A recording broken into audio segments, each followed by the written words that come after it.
Rồi hôm nay mình lên cho anh em con mái Peru Mỹ nha. Con này đang đẻ nha anh em ơi. Con cựa độc đinh. Con này cựa hơi dài nè.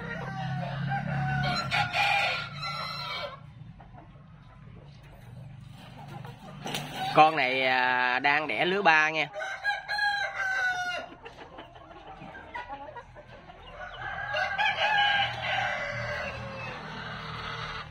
Anh em nào thấy hợp nhãn thì lô cho mình nha.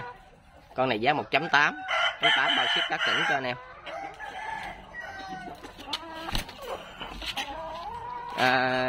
Gà độc đinh, một cựa chân phải, đang đẻ lứa 3,